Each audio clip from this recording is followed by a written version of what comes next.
నమస్తే. ప్రస్తుతం మనతో పాటు సీనియర్ జర్నలిస్ట్ దాము బాలాజీ ఉన్నారు. ఆయనతో మాట్లాడదాం. నమస్తే సార్. నమస్తే సార్, వైసీపీలోకి వర్మ వెళ్ళబోతున్నారు అని చెప్పేసి ఒక వార్త అయితే బాగా వినిపిస్తుంది. ఒకవేళ పిఠాపురం నుంచి వర్మ వైసీపీలోకి వెళ్తే జగన్ స్కెచ్ ఏమి ఉండబోతుంది అండ్ ఒక వీడియో కూడా విడుదల చేశారు అంటున్నారు. ఆ వీడియోలో ఏముంది?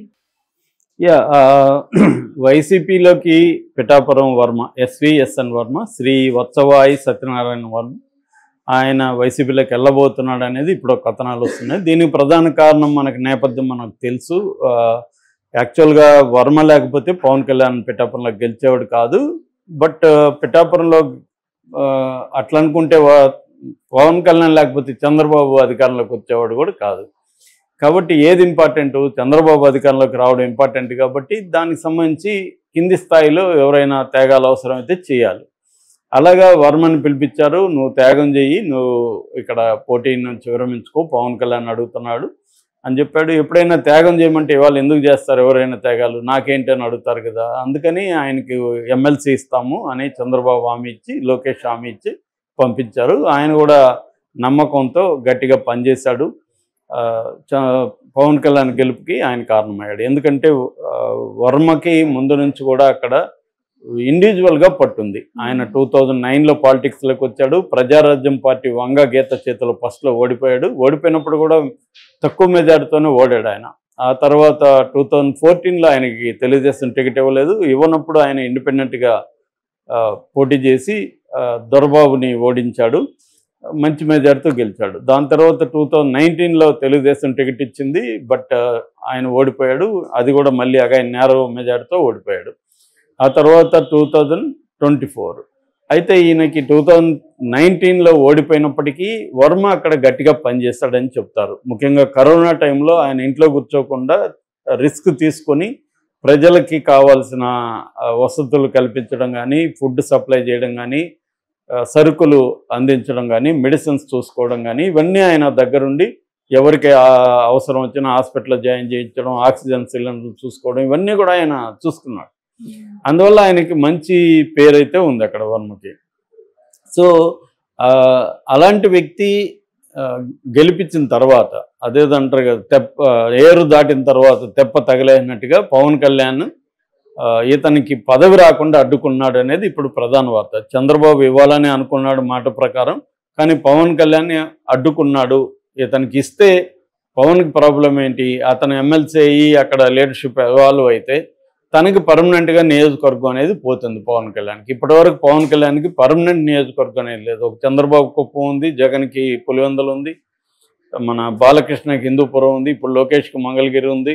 ఇలాగా ఒక్కొక్కరికి టాప్ లీడర్స్కి ఒక పర్మనెంట్ నియోజకవర్గం అనేది అవసరం. ఎందుకంటే వాళ్ళు ఒకే దగ్గర ఉండి క్యాంపెయిన్లు అవన్నీ చేయలేరు, స్టేట్ వైడ్ తిరగాలి. కాబట్టి స్టేట్ లీడర్లు కాబట్టి ఒక పర్మనెంట్ నియోజకవర్గం ఉంటే కాన్ఫిడెంట్గా తాము వెళ్ళకపోయినా అక్కడ ఓట్లు పడే పరిస్థితి ఒకటి క్రియేట్ చేసుకుంటారు. ఆ నియోజకవర్గ అభివృద్ధికి అనేక కార్యక్రమాలు చేస్తారు.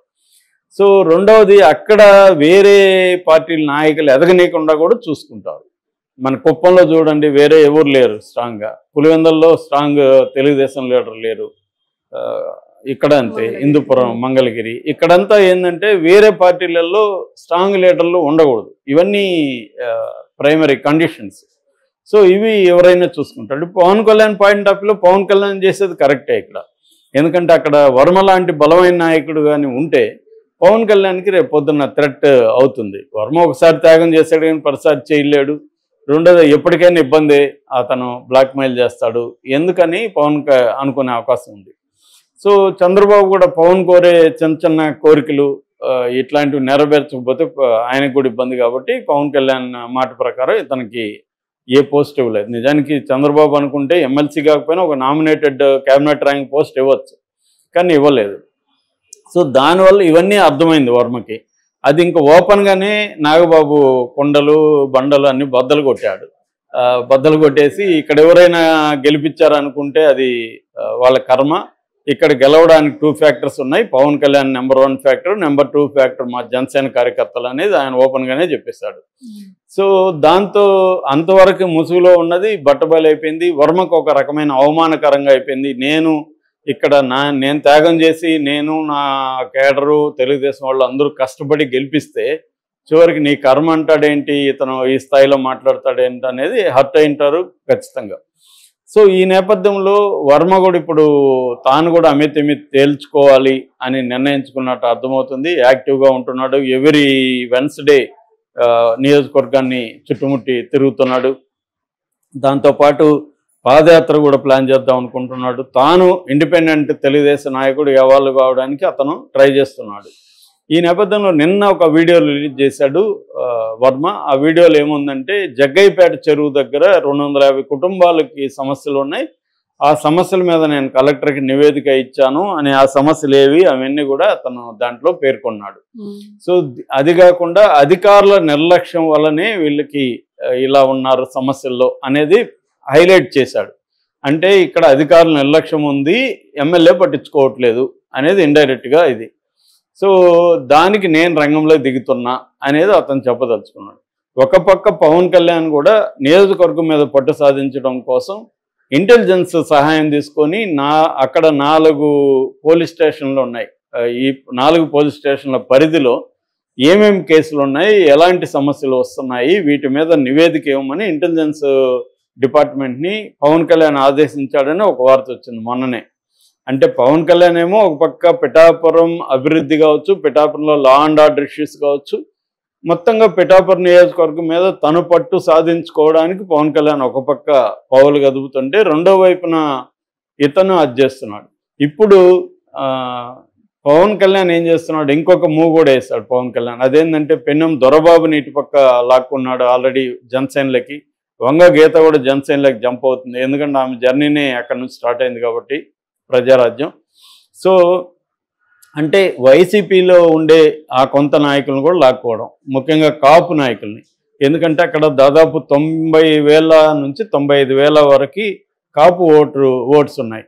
సో ముందు కాపు ఓట్స్ని కన్సల్టేట్ చేసుకోవాలి, నెక్స్ట్ మెజారిటీ ఓట్స్ బీసీ ఓట్లను తీసుకోవాలి నెక్స్ట్. అలాగా చేయడం అనేది పవన్ కళ్యాణ్ మల్టీఫోల్డ్ ఆయన స్ట్రాటజీతో పవన్ కళ్యాణ్ మూవ్ అవుతున్నాడు.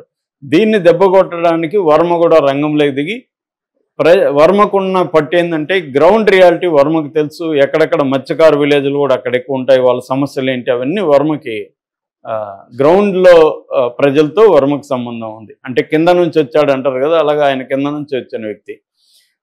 పవన్ కళ్యాణ్ ఏమో పవర్ను ఉపయోగించుకొని పైనుంచి చూస్తున్నాడు వ్యవహారం. సో ఇతను తన బలం ఏంటంటే కింద నుంచి కాబట్టి, ప్రజల నుంచి కాబట్టి, ప్రజల సమస్యలు ఇలా ఇప్పుడు 250 మందితో ఫ్యామిలీస్ కోసం వర్మ కొట్లాడుతున్నాడు అనేది ఒక మంచి ఇమేజ్ క్రియేట్ అవుతుంది.